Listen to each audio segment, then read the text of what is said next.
किसका बढ़िया होगा। अबे कायदे ठीक से बैठ जाओ बेटा, ठीक से बैठ जाओ। खाली जो बच्चे जन्मदिन मना रहे हैं, बांट रहे हैं, वो बांटने दीजिए। हो गया ना। गुरुर्ब्रह्मा गुरुर्विष्णु गुरु ही देव महेश्वर, गुरु साक्षात परब्रह्म तस्मै श्री गुरुवे नमः। तस्मै श्री गुरुवे नमः। तो हमारे जीवन में बच्चों 3 गुरु होते हैं। हमारे जीवन में 3 गुरु होते हैं। कौन कौन? एक मिनट, कोई बेटा गुड, बढ़िया से। पहला गुरु हमारे हैं माता। Very good. दूसरा गुरु पिता। नहीं बेटा, पहला गुरु माता पिता होते हैं, ध्यान दीजिए। पहला गुरु कौन होते हैं? माता पिता। दूसरा गुरु शिक्षक गुरु, जहाँ आप लोग पढ़ने आए हैं, शिक्षा ग्रहण करने आए हैं ना। दूसरा गुरु हमारे शिक्षक गुरु होते हैं। तीसरा गुरु होते हैं जो हमारे भाग्यवान होते हैं, तो हमें सद्गुरु मिलते हैं। जब हमारे भाग्यवान होते हैं, मेहनत करते हैं, तो हमें सद्गुरु मिलते हैं। और सद्गुरु मिल जाते हैं, फिर किसी चीज़ की जरूरत नहीं पड़ती है, किसी की जरूरत नहीं पड़ती है। ठीक है, जब हमारे भाग्यवान होते तो हमें सद्गुरु मिलते हैं। तो इस प्रकार से पहले बताया हो।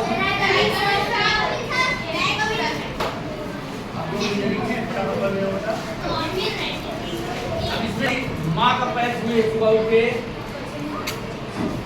Very good. अभी ध्यान दीजिए, सुबह उठ के हथेली ऐसे देखेंगे बेटा। सुबह उठ के हथेली देखेंगे, हथेली देखने के बाद भगवत प्रणाम करेंगे। उसके बाद अपने माँ का प्रणाम करेंगे, माँ का दंडोत प्रणाम। वहाँ से शक्ति मिलेगी। पिता का प्रणाम बच्चियाँ कोई नहीं करेंगी। पिता का क्यों? पिता को आप लोगों का पैर छूना चाहिए। Why? और आपके भोजन करेंगे तो कभी उनकी अकाल मृत्यु नहीं होगी। पिता का नहीं छूना चाहिए। बच्चियों को अभी देखिए, आप लोग देवी का दिन चल रहा है ना, इसलिए बच्चियों के पैर, हमारी कुंवारी कन्या है, उनका पैर पिता को स्वयं छूना चाहिए। आप लोग माता का, मौसी का, बुआ का मानेंगे, उनका पैर नहीं छूना चाहिए, ध्यान देना। तो इस प्रकार से पहले हम संस्कार से चलते हैं, ठीक है। उसके बाद वास्तु में चलेंगे। वास्तु गुरु हमारे बड़े से बड़ी प्रताप करते हैं। वास्तु में चलेंगे। आप लोग विद्यार्थियों का स्तर कहाँ होना चाहिए, ध्यान देना बेटा, इस बात पे ध्यान दीजिए। बड़ी अच्छी चीजें आप लोग बता रहे हैं। विद्यार्थियों का स्तर पूर्व साइड, पैर पश्चिम साइड, और जो गृहस्थ आश्रम आपके माता पिता का पैर जो होगा दक्षिण साइड, और पैर उत्तर साइड रहेगा। ये ध्यान देना। शाम के टाइम पे हमारी रसोइयाँ ढूंढती नहीं रहनी चाहिए। अभी आप लोग भी थोड़ा ज्ञान हो गए हैं, है कि नहीं? शाम के टाइम अपनी रसोइयाँ जोखिम नहीं रहनी चाहिए। वहाँ से क्या होता है, हमारे घर में लक्ष्मी और धन आता है। जब लक्ष्मी जाएगी तभी हमारा आगे का जीवन बराबर होगा। और झाड़ू लगाते समय पश्चिम से पूर्व, दक्षिण से उत्तर, ध्यान देना आप लोग। और जिस पे हम शयन करते हैं, खाट पे जिस पे हम शयन करते हैं, उस पे बैठ के कभी भी भोजन नहीं करना चाहिए। उस पे बैठ के हम, जिस पे हम सोते हैं, या जो भी कोई भी हमारे माता पिता सोते हैं, हम सोते हैं, उस पे बैठ के भोजन नहीं करना चाहिए।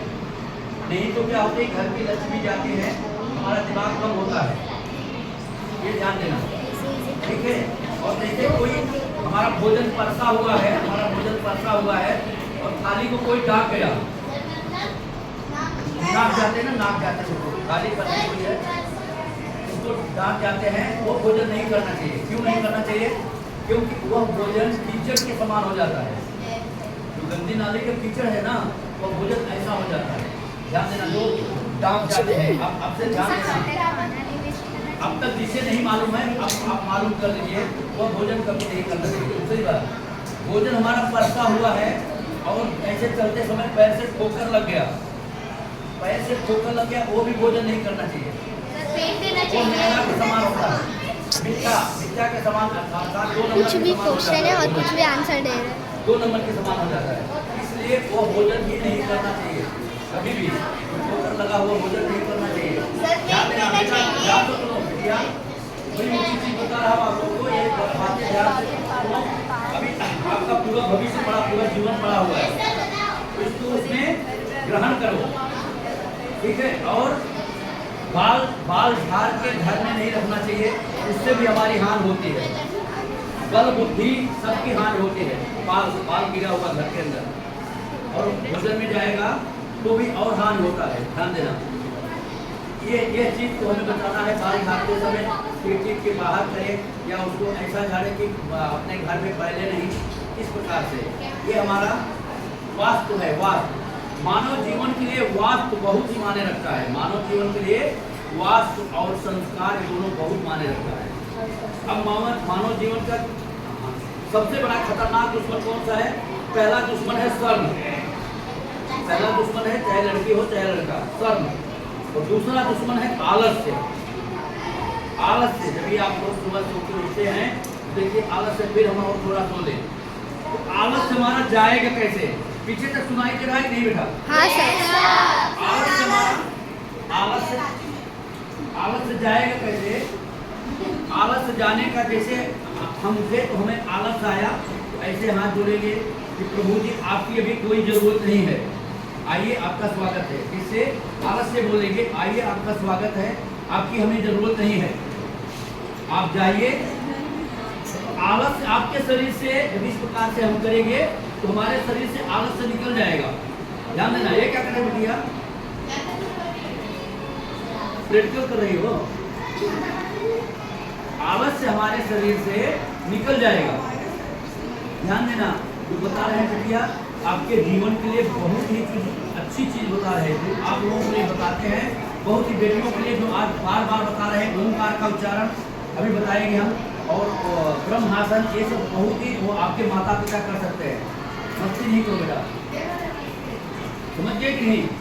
यह सब हमारे जीवन में हमें अपनाना चाहिए। ये अपनाएंगे तो हम आजीवन खुश रहेंगे। आजीवन की बात कर रहे हैं, कहाँ से होती है? ऐसा नहीं, आजीवन हम खुश रहेंगे। तो अभी चलिए हम ब्रह्मासन का बेटा दे दीजिए, आप अपना स्थान ग्रहण करिए। पहले हम ब्रह्मासन से